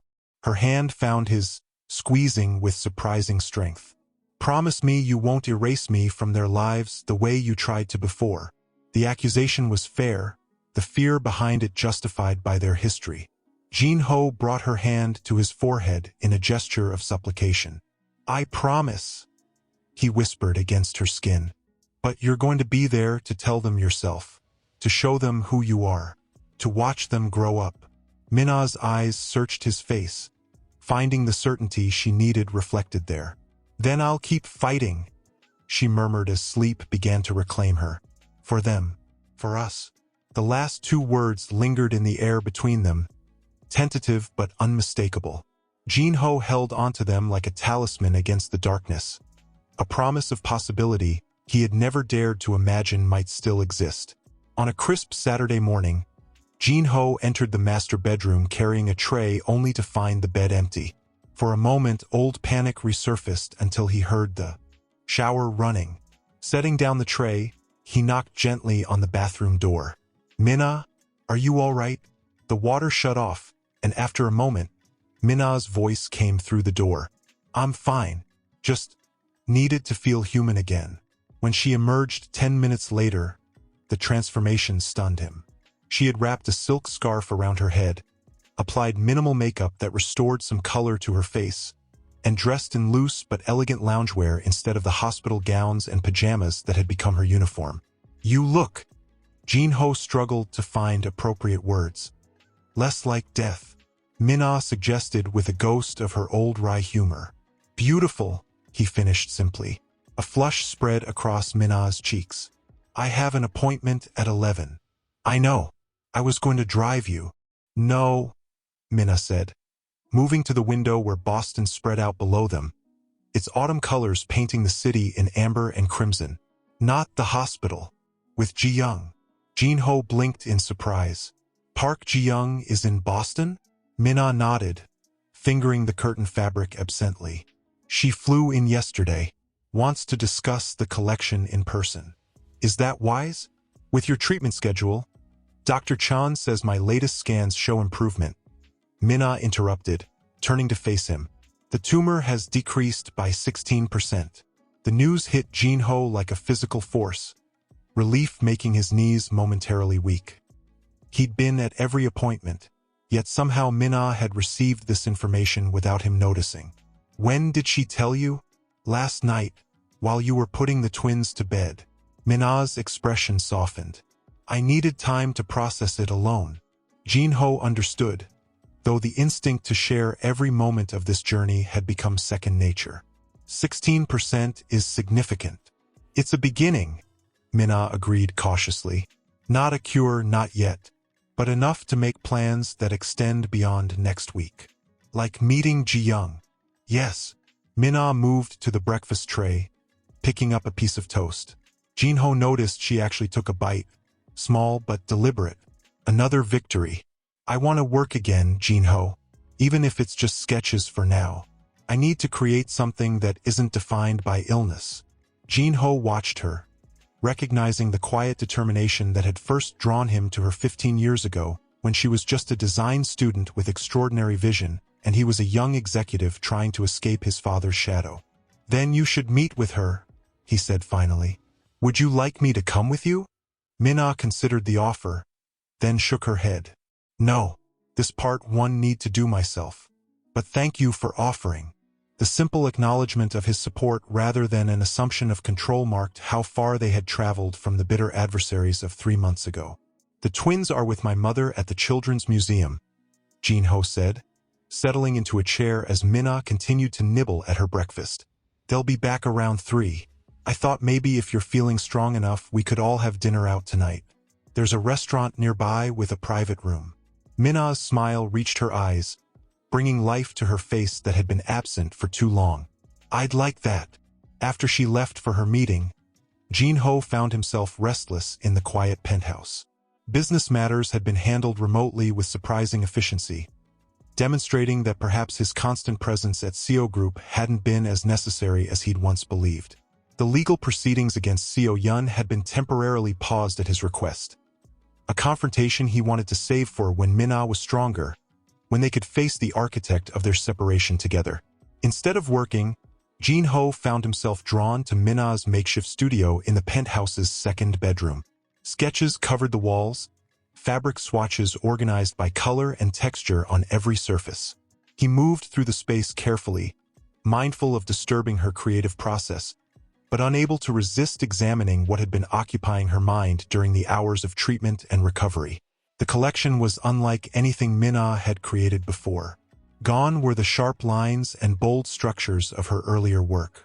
These designs flowed like water, organic shapes that seemed to honor the body's natural form rather than reshaping it. Colors shifted from deep oceanic blues to the pale gold of sunrise, Jeju Island's influence clearly visible in every piece. One sketch in particular caught his attention. A gown that somehow captured both fragility and strength, with handwritten notes in Minna's elegant script. For the final walk, survival embodied. Jin-ho stood transfixed before the drawing, understanding its significance. This was how Minna saw herself emerging from this battle, transformed but undefeated. It was both a declaration of hope and a talisman against darker outcomes. He was still studying it when his phone rang with his mother's number. The twins are asking if we can pick up ice cream before coming home, his mother said without preamble. Ji-ho insists American ice cream is superior to Korean, though I can't imagine why. Jin-ho smiled at his son's developing opinions. Tell him we'll conduct a proper taste test tonight.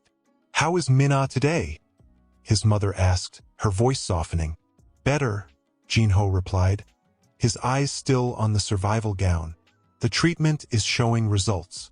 A pause, then, and the two of you? How is that healing progressing? Jin-ho had never discussed his feelings for Min-ah with his mother, not even during the divorce when everyone had expected him to explain his sudden, drastic actions. Her question now signaled a shift in their relationship that paralleled his changing connection with Min-ah. Slowly, he answered honestly, but there is progress. Good, his mother said simply. She was always the right one for you, even when your father and I couldn't see it. Even when you couldn't. The admission surprised him into momentary silence. When he'd first brought Min-ah home, a fashion student with no connections or family name, his parents had been coolly polite at best. That his mother now acknowledged her value struck Jin-ho as yet another transformation wrought by these difficult months. I'll see you and the children at 3, he said finally. After hanging up, Jin-ho left the studio exactly as he'd found it, closing the door gently behind him. Min-ah's private creative world deserved its boundaries, especially now when so much of her privacy had been sacrificed to medical necessity. Min-ah returned from her meeting with Ji-young flushed with an energy Jin-ho hadn't seen since before her diagnosis. She moved around the penthouse with renewed purpose, stopping only when she noticed Jin-ho watching her from his position on the sofa. You're staring, she observed, settling into a chair across from him. You're different, he replied. The meeting went well? Min-ah nodded, a smile playing at the corners of her mouth. Ji-young wants the collection for the opening night of Seoul Fashion Week. She's arranged for my team to handle production while I focus on recovery and design. That's a significant spot. It's the spot, Min-ah corrected, her eyes bright with excitement. Opening night sets the tone for the entire week. She's taking a risk on me. Jin-ho shook his head. Not a risk. She knows talent when she sees it. He paused, then added quietly, we all missed it, you know? Your voice in the fashion world. Even those who didn't know it was gone felt the absence. Min-ah's expression sobered, the ghosts of the past 3 years passing between them. Would you have come to the show if none of this had happened? The question wasn't really about Fashion Week, and they both knew it. It was about the possibility of reconnection, about whether their paths might have crossed again without the catalyst of her illness. I don't know, Jin-ho admitted. I was very good at avoiding anything that reminded me of you. The twins' teachers knew never to mention your name. Your photos were removed from every property. I built a life designed to erase you. The honesty hurt them both, but Min-ah nodded, accepting it. And now I'll be in the front row, Jin-ho said without hesitation, watching you reclaim what Seo-yun tried to take from you, what I helped her take. Min-ah's eyes glistened with unshed tears. I haven't decided if I'm ready for you to be there. Then I'll watch from backstage, Jin-ho offered, or from home on a live stream, whatever you need. The quiet acceptance of her boundaries, so different from the controlling man who had divorced her, disarmed Min-ah visibly. She looked away, composing herself before meeting his gaze again. The twins are coming home soon? Jin-ho checked his watch. Within the hour. We have reservations at 7, if you're still feeling up to it. I am. Min-ah rose, moving toward her room. I'll rest until they arrive. Wake me when they get here. Jin-ho nodded, watching her retreat with a mixture of hope and lingering concern. The energy that had animated her could fade as quickly as it had appeared, a pattern they had come to recognize over the weeks of treatment. But each time, the recovery came a little faster, the good moments lasting a little longer. Progress measured in minutes and hours rather than scans and percentages, but progress nonetheless. The restaurant Jin-ho had selected occupied the ground floor of a historic building, its stone walls and warm lighting creating an intimate atmosphere despite its size. The private room he'd reserved overlooked the Charles River, Boston's lights reflecting on the dark water like earthbound stars. The twins, dressed in their finest clothes for what they deemed a special occasion, chattered excitedly about their museum adventures while Min-ah listened with genuine interest, asking questions that demonstrated how closely she followed their developing personalities despite the years of separation. And then the robot did exactly what I programmed it to do, Ji-ho exclaimed, gesturing wildly with his fork.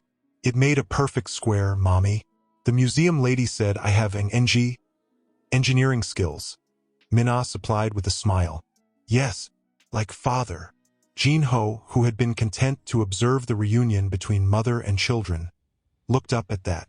Your mother was always the creative one, Ji-ho. I just know how to organize things. That's not true, Minna interjected, surprising him. Your father built an entire company from an idea. That takes tremendous creativity. The acknowledgement of his achievements from the woman who had most reason to resent them left Jin-ho momentarily speechless. Before he could respond, Sumin demanded attention with news of her own museum discoveries. I made a painting of all of us, she announced proudly. The art teacher said I could take it home next week when it's dry. All of us? Minna asked, her chopsticks paused midway to her mouth. Sumin nodded solemnly. You and father and Ji-ho and me and grandmother, at our house on Jeju Island. The silence that followed felt loaded with unspoken complexities. The twins had clearly internalized their brief time together on the island as a new family reality rather than a temporary arrangement necessitated by illness. Jin-ho watched Minna carefully, prepared to redirect the conversation if needed, but she simply smiled at her daughter. I can't wait to see it, she said gently. Perhaps we can frame it and keep it somewhere special. The moment passed, the children returning to their meals with renewed enthusiasm, but Jin-ho caught Minna's gaze across the table. A question lingered there that neither of them was ready to answer. What would happen after Boston? After treatment ended, whether in success or failure? The family tableau they presented tonight, parents and children sharing a meal, grandmother offering wise commentary, laughter flowing freely, was built on the fragile foundation of crisis. Would it survive the return to normalcy, whatever that might look like? After dinner, as they walked slowly along the river to accommodate Minna's limited stamina, the twins ran ahead with Jin-ho's mother, leaving them in a rare moment of privacy. They believe we're a family again, Minna said quietly, watching the children's exuberant exploration of the riverbank. Jin-ho nodded, careful to match his pace to hers. Children are remarkably adaptable and hopeful. We can't let them build their hopes on something temporary. Minna stopped, turning to face him fully. Whatever happens between us, Jin-ho, they need consistency. I agree. Jin-ho met her gaze steadily. But I need to know what you want, Minna. Not for the twins. For yourself. The directness of the question caught her off guard. Minna looked away, watching the river flow past, its current constant despite the obstacles in its path. I want to live, she said finally. I want to see my designs on a runway again. I want to watch our children grow up. She paused, gathering courage for the next admission. And I want to understand if what's happening between us is real or just a product of extraordinary circumstances. Jin-ho felt his heart rate accelerate at her words. What do you think is happening between us? Minna shook her head, a small smile playing at her lips. Always the negotiator, answering a question with a question. Occupational hazard, Jin-ho admitted with an answering smile. Then, more seriously, I think we're remembering who we were before ambition and manipulation drove us apart. Before I let pride blind me to truth. And who were we? Two people who built something meaningful together. Who saw each other clearly. Jin-ho took a careful step closer, his voice dropping. Who loved each other without condition. Before the world taught us otherwise. Minna's breath caught visibly. That was a lifetime ago, Jin-ho. Yes, he agreed. And we're different people now. Scarred. Cautious. He reached out slowly, giving her time to withdraw if she chose, and brushed a strand of hair that had escaped her headscarf. But perhaps better equipped to understand what matters. Before Minna could respond, Sumin's voice carried across the distance. Mommy, father, come see what Ji-ho found. The moment broke, reality reasserting itself. Minna stepped back, but Jin-ho caught her hand before she could move away completely. We don't need to decide everything tonight, he said quietly. We have time. Minna's fingers tightened around his briefly. Do we? The question hung between them, laden with the uncertainty that still shadowed every plan, every hope. Jin-ho brought her hand to his lips in the gesture that had become their private reconnection. "Yes," he said against her skin. 16% and counting. A week later, Dr. Chun called them into her office, her expression carefully neutral as she prepared to deliver the latest test results. Jin-ho sat beside Min-ah, close enough to offer support but maintaining the respectful distance they had established in public. "The immunotherapy continues to show promising results," Dr. Chun began, turning her tablet to display comparative scans. "The tumor has now decreased by 23% from its original size." Min-ah's hand found Jin-ho's between their chairs, her grip tight with suppressed emotion. "What does that mean for the treatment plan?" "It means we continue as we are for another 2 weeks, then reassess." Dr. Chen's professional demeanor softened into a genuine smile. "You're responding exactly as we'd hoped, Min-ah. Better, actually, than many patients with similar profiles." Jin-ho studied the scans, the visual evidence of Min-ah's body fighting back against the disease that had threatened to claim her. "And after the 2 weeks, if the improvement continues, then we discuss returning to Korea with a maintenance protocol." Dr. Chun made a note in her tablet. "You would need monthly infusions and regular monitoring, but it could be managed by your medical team in Seoul. The possibility of returning home, of life extending beyond the immediate crisis, settled over them like the first light of dawn after a long night." Neither spoke until they had left the hospital, standing together under Boston's crisp autumn sky. 23%, Min-ah repeated, her voice barely above a whisper. Jin-ho nodded, unable to articulate the complex emotions coursing through him. Relief, hope, and beneath it all, a growing fear that as Min-ah's health improved, the tenuous connection they had rebuilt might dissolve, that the return to Korea might mean a return to separate lives. "We should celebrate," he said instead, "with the twins." Min-ah nodded absently, her thoughts clearly elsewhere. "Jin-ho," she began hesitantly, "when we go back, what happens then?" The question he had been dreading laid bare between them. Jin-ho took a deep breath, searching for the right words. "Whatever you want to happen," he answered finally. "I won't pressure you, Min-ah. You've had enough people making decisions about your life." Min-ah studied his face, as if trying to read the truth behind his careful response. "And if I choose to return to my own apartment? To establish boundaries again?" The possibility hurt more than Jin-ho had expected, a physical ache beneath his ribs. But he kept his expression composed, determined to honor her autonomy above his own desires.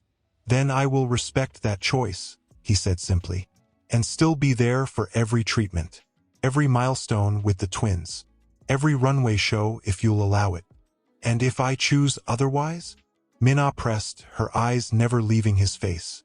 "If I want to explore what this might be becoming?" Hope flared in Jin-ho's chest, bright and dangerous. "Then we take it one day at a time, at your pace, on your terms." Min-ah nodded slowly, seeming to reach some internal decision. "I'd like to have dinner tonight, just us, without the twins or your mother." "I'll arrange it," Jin-ho agreed, careful not to assign more meaning to the request than she had explicitly offered. As they walked back to the car, their hands brushed, not quite holding, but no longer carefully avoiding contact. Another small shift in the delicate recalibration of their relationship. That evening, as autumn twilight settled over Boston, they sat across from each other in a quiet restaurant overlooking the harbor. Min-ah wore a simple dress she had designed herself during recovery hours, her silk headscarf artfully arranged to compensate for the hair she had lost. Even diminished by illness, she commanded attention, several diners glancing their way, recognizing either her or Jin-ho or both. "We're being watched," Min-ah observed, sipping the virgin cocktail the restaurant had created specially for her. Jin-ho shrugged slightly. "Let them look. It's been a long time since I've had dinner with the most beautiful woman in the room." The compliment brought color to Min-ah's cheeks. "Flattery, Jin-ho? I wouldn't have expected that from you." "Not flattery. Truth." Jin-ho's gaze held hers, I've missed this. Even the arguments. Minna laughed softly. Especially the arguments. No one ever challenged you like I did. To my detriment, Jin-ho acknowledged. I surrounded myself with yes men after you left. It made for easier days but poorer decisions. The honest admission hung between them as their first course arrived. They ate in companionable silence for a few minutes before Minna spoke again. I've been thinking about what happens when we return to Seoul. Jin-ho set down his chopsticks, giving her his full attention. And I want to try, Minna said simply, not to erase the past 3 years or pretend they didn't happen, but to see if there's something worth salvaging beneath the wreckage. The words Jin-ho had hardly dared to hope for suspended time around them. He reached across the table, palm up in invitation. After a moment's hesitation, Minna placed her hand in his. I want that too, he said quietly.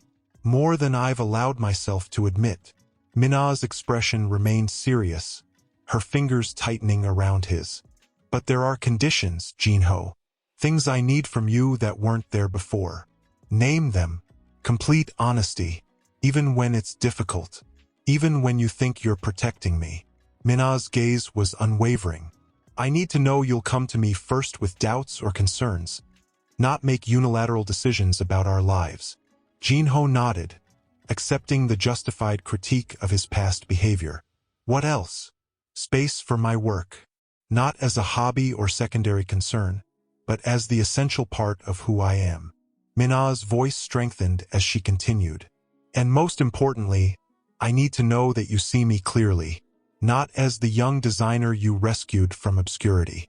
Not as the sick woman you've been caring for. But as who I am now. Scars, strengths, and all. The request struck at the heart of their original dissolution. Jin-ho's inability to see Minna as an equal partner rather than someone to be alternately protected and controlled. I can promise you honesty, he said carefully, and respect for your work has never been in question. As for seeing you clearly, Jin-ho paused, choosing his words with precision. I believe I see you more clearly now than I ever have. But I'm still learning, Minna. I'll make mistakes. As will I, Minna acknowledged. The question is whether we're both willing to keep trying when we do. Jin-ho raised her hand to his lips, the gesture that had become their private language of reconnection. Yes, he said simply. For as long as you'll allow it. The promise settled between them, fragile but genuine. Not a return to what had been, but the tentative beginning of something new built on the foundations of their shared past.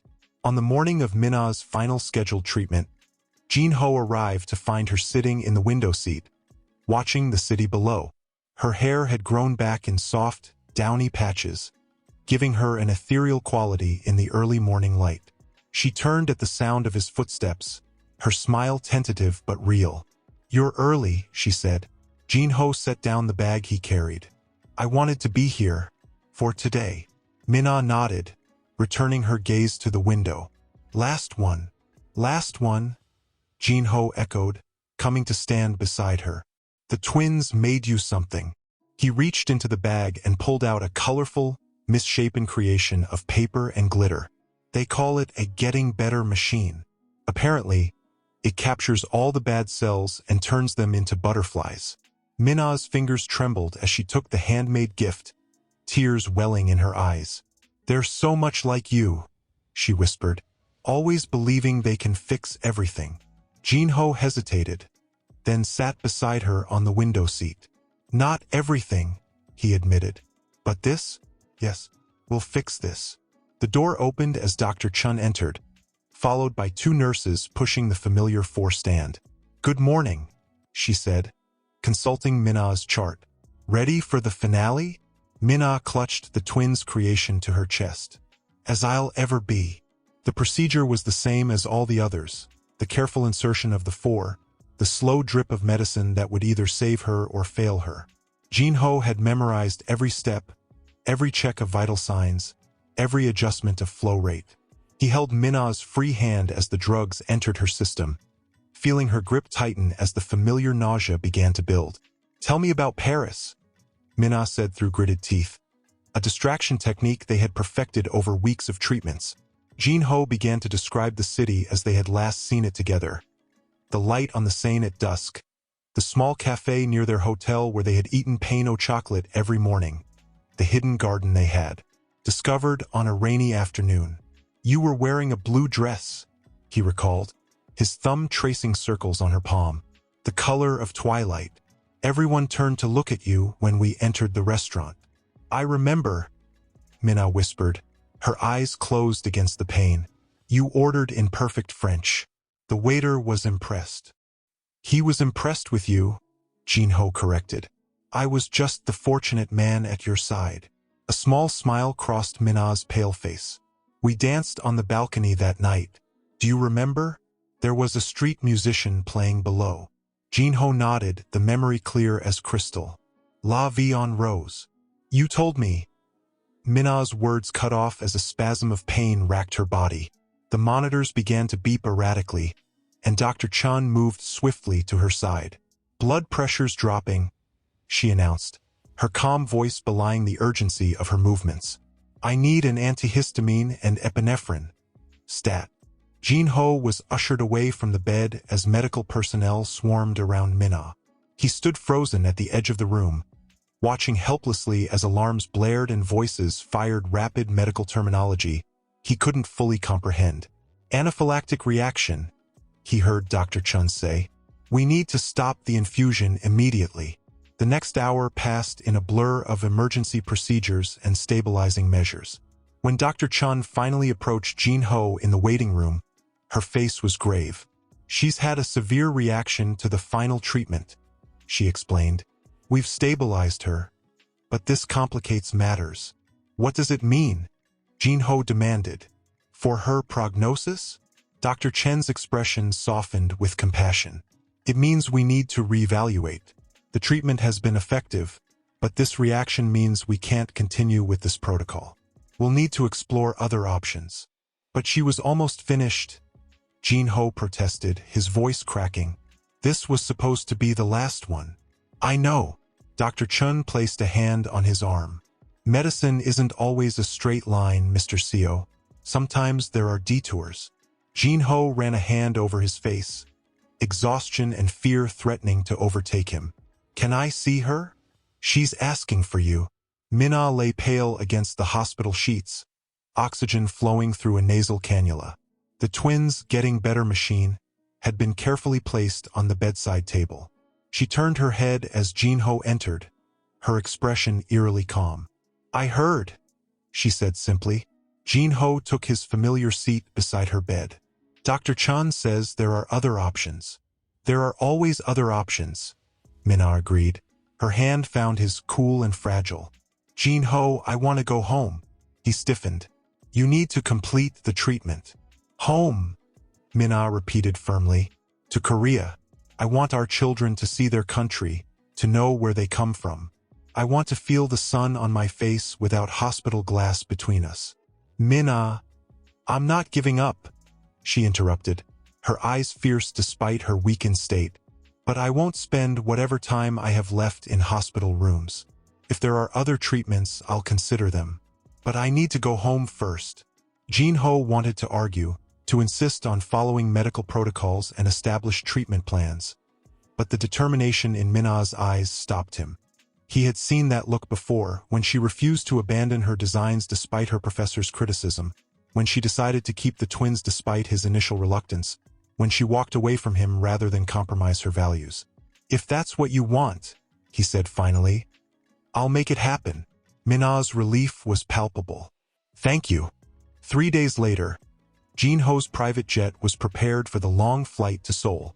Dr. Chun had arranged for Minna's medical records to be transferred to Seoul National University Hospital, where a team of oncologists was prepared to continue her care. The twins bounced with excitement at the prospect of seeing Korea, too young to fully understand the gravity of their mother's condition. As they boarded the plane, Sumin tugged at Minna's sleeve. Will Grandpa be at home too? Minna froze, her eyes meeting Jin-ho's over their daughter's head. They hadn't discussed this. How to handle Minna's estranged father, who knew nothing of her illness or the existence of his grandchildren. We'll see, little one, Minna answered carefully. Grandpa is very busy. Jin-ho watched the conflict play across Minna's face, understanding the weight of unresolved relationships pressing against the uncertainty of her future. Without a word, he took her hand as they settled into the luxurious cabin. Whatever you decide about your father, he said quietly once the twins were distracted by the entertainment system, I'll support you. Minna studied their intertwined fingers. He disowned me when I chose you, when I chose design over the family business. People change, Jin-ho offered. Facing mortality has a way of shifting perspectives. Is that what happened to you? Minna asked, her gaze direct and unflinching. Jin-ho considered the question, the distance they had traveled, not just physically but emotionally since her diagnosis. I realized that all the success, all the power I'd accumulated meant nothing if I lost what mattered most. And what is that? Family, Jin-ho answered without hesitation. You, our children, the life we should have built together. Minna's eyes filled with tears. We're going home, Jin-ho. But I'm not sure where home is anymore. Jin-ho brushed a tear from her cheek with gentle fingers. Home is wherever we are together. Korea is just the place. As the plane accelerated down the runway, lifting them toward an uncertain future in the land of their past, Minna leaned her head against Jin-ho's shoulder. The twins squealed with delight at the sensation of takeoff, their innocence a stark contrast to the complex emotions swirling between their parents. I'm scared, Minna admitted in a whisper only Jin-ho could hear. He pressed his